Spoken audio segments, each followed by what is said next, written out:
मेरे प्यारे दोस्त, आपके साथ धोखा हुआ है। और धोखा क्या कि ये सरकार निकम्मी है। और जितने भी सरकार के लोग इस वीडियो को देख रहे हैं, मैं साफ साफ और सीधे शब्दों में कहना चाहता हूं कि तुम्हारी सरकार निकम्मी है। आप सबको पता है कि युवाओं के साथ कितना बुरा किया जा रहा है। वो अपनी मन की भड़ास कहां निकाले, उन सबकी मन की भड़ास मैं निकालूंगा। आज हम दिखाएंगे तुम्हें तुम्हारी औकात।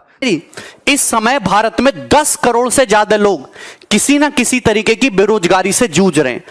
2 करोड़ से ज्यादा लोगों की नौकरियां केवल और केवल इस कोरोना के टाइम में गई। 50 लाख से ज्यादा लोगों की नौकरियां केवल और केवल इस जुलाई के महीने में गई। अगर मैं कहूं कि चुनाव का नामांकन आज किया जाए, 2 साल बाद चुनाव कराया जाए, 1 साल बाद चुनाव का रिजल्ट आए और चुनाव में गड़बड़ी के कारण 3 साल कोर्ट में मुकदमा चलता रहे और उसके बाद कोर्ट उस चुनाव को निरस्त कर दे, तो सरकार में बैठे लोगों को और नेताओं को कैसा लगेगा? आज अगर हम ये सोच रहे हैं कि जो एनटीपीसी आरआरबी के एग्जाम में 2.5 करोड़ बच्चों से फॉर्म भरवा के 500 रुपए फीस वसूल के बोलते हैं कि 400 रुपए बाद में वापस करेंगे, कितना बढ़िया धंधा चल रहा है। कमाल का तरीका है साहब का रेवेन्यू वसूलने का, और सरकार का इस पे कोई ध्यान नहीं है। आज 1.5 से 2 साल होने वाले हैं एनटीपीसी और आरआरबी में। एक बार ये कहते हैं हमें कोई एजेंसी नहीं मिल रही एग्जाम कराने के लिए। फिर आपने जब फॉर्म हमसे भराए थे, जब हमसे फीस वसूली थी, तो क्या सोच के वसूली थी? लेकिन हमारे देश की मीडिया इन सबको दिखाने का उसके पास कोई टाइम नहीं है। वो बस एक मुद्दा पकड़ लेंगे, उनको भी पता है सबको मजा आ रहा है, यही दिखाओ, चिल्ला रहे हैं बुरी तरीके से। एक एंकर आप मुझे बता दो कि तमीज का है। अंजना ओम कश्यप, श्वेता सिंह और ये फलाने भाई साहब, रिपब्लिक टीवी वाले भाई साहब, क्या नाम है इनका, गोस्वामी जी, ये तो बुद्धि भ्रष्ट इनकी हो गई है। मैं सच बता रहा हूं, ये जितने बुरे कर्म कर रहे हैं, जितने लोगों की बद्दुआएं ले रहे हैं, आज से आप सबसे मैं गुजारिश करता हूं, आप सबके मां बापों से गुजारिश करता हूं कि इस मीडिया को बायकॉट कर दो। आप सोचोगे कि क्यों?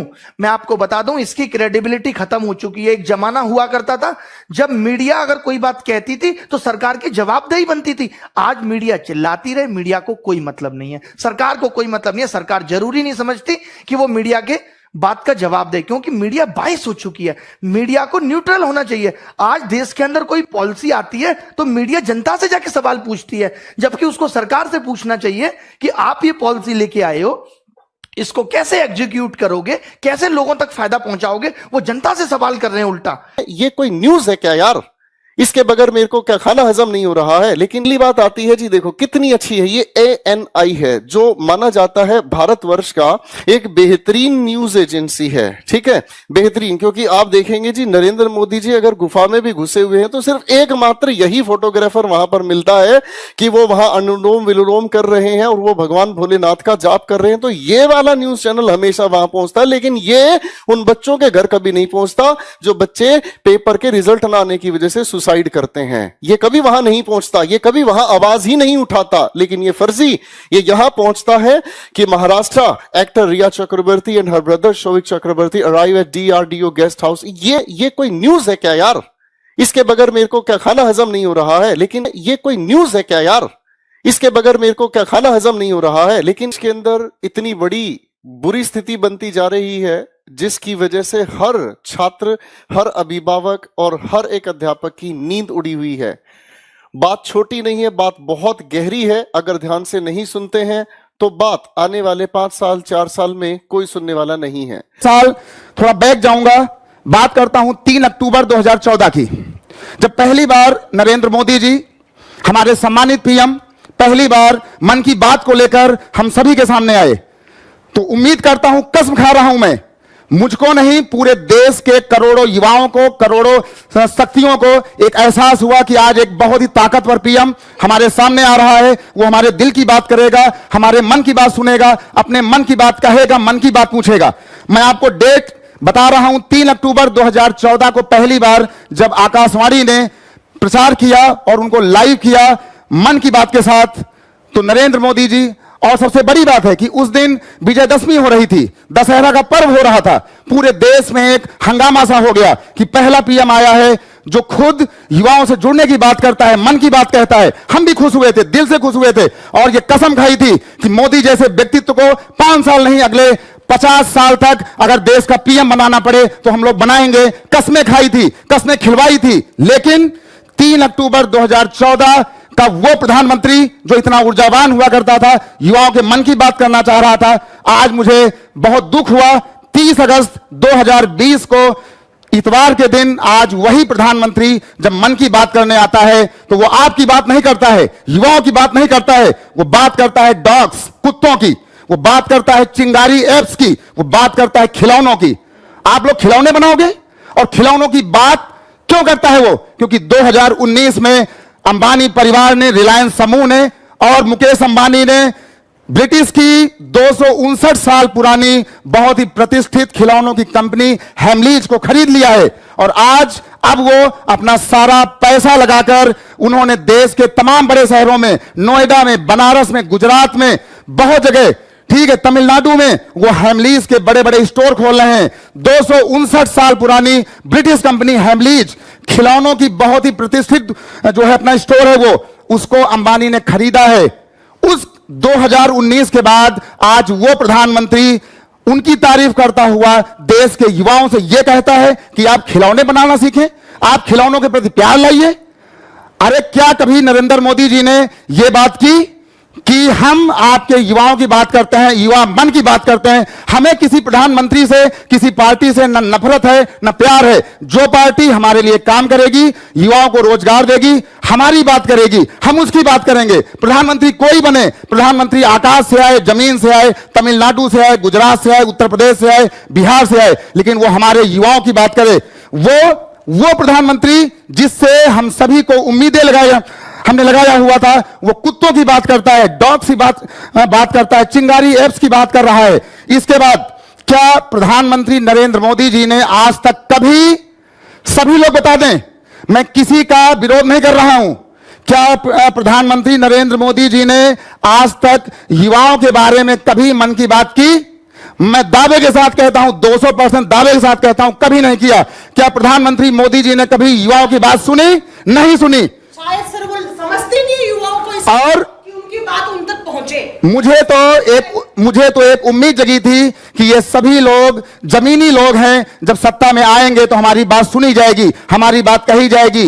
वो प्रधानमंत्री जब आज मोर को दाना चुगाता है तो आप जैसे करोड़ों लाखों युवा उसकी फोटो खींच रहे हैं।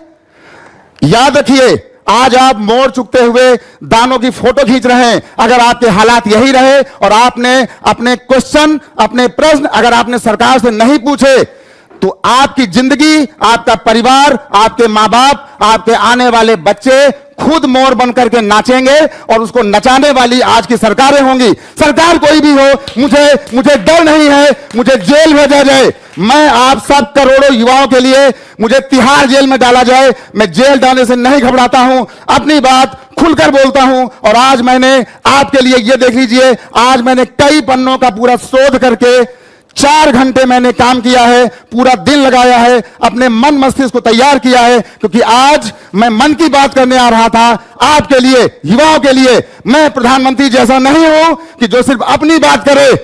मेरा किसी के साथ कोई विरोध नहीं है। प्रधानमंत्री जी, आप जो है राम मंदिर बनवाइए, हम आपके साथ हैं। आप धारा 370 हटाइए, हम खुलकर आपके साथ हैं, अपना खून पसीना बहा देंगे।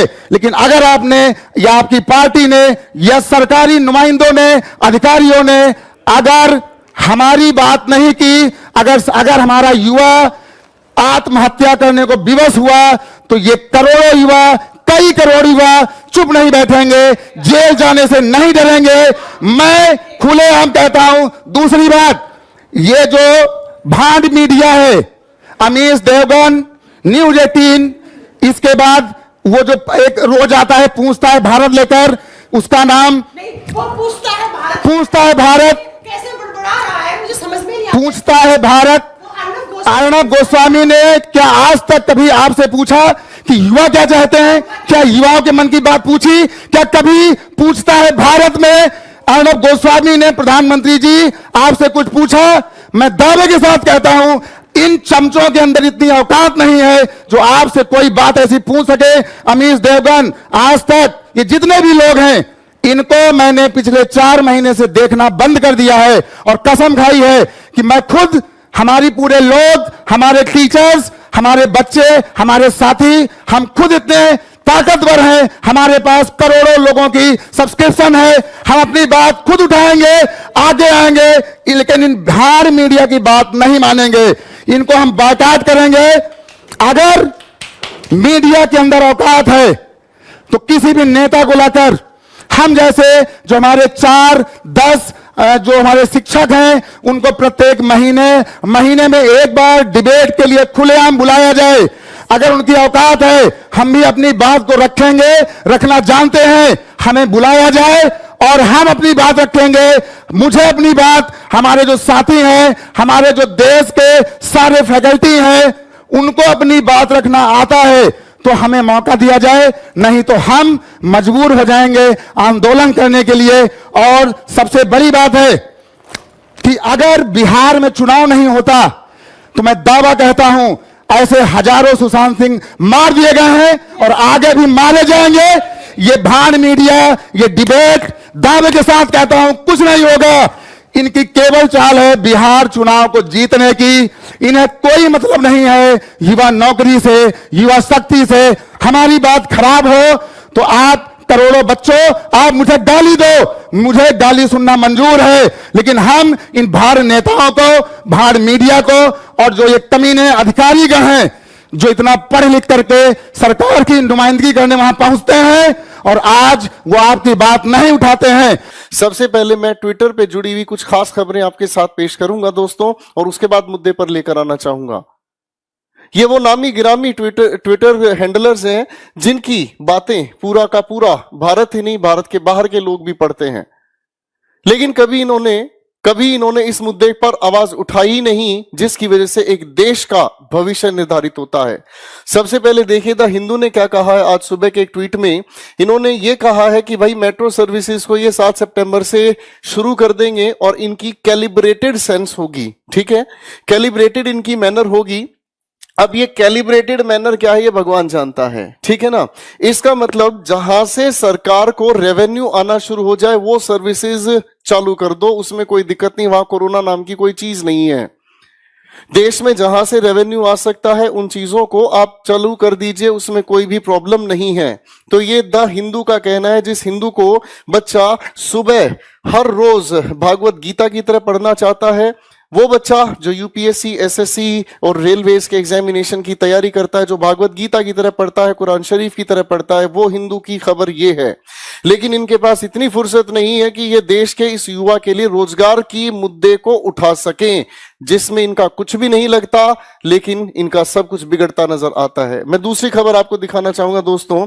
ये है हमारे हिंदुस्तान टाइम्स का एक ट्वीट, सुबह का ये ट्वीट है दोस्तों, और इन्हें देश के अंदर कोरोना फैला हुआ है और इनके लिए क्या इंपॉर्टेंट है, you are going to be sorely missed from CSK। तो ये सुरेश रैना जी की खबर हमें दिखाना चाह रहे हैं कि सुरेश रैना जी भारत के युवा वर्ग के रोजगार के लिए बहुत इंपॉर्टेंट रोल प्ले कर रहे हैं। मुझे शर्म आती है इस मीडिया के बिके हुए चेहरे को आपके सामने लाते हुए, और फिर मैं मुद्दे की बात करूंगा दोस्तों। ये देखिए, जिस जैसा न्यूज चैनल मैंने आज तक नहीं देखा, इसके नाम को पढ़कर देखकर मुझे बड़ी शर्म आती है। देखिए सर, उत्तर प्रदेश में बढ़ रही हैं आपराधिक वारदातें। अरे भाई साहब, अगर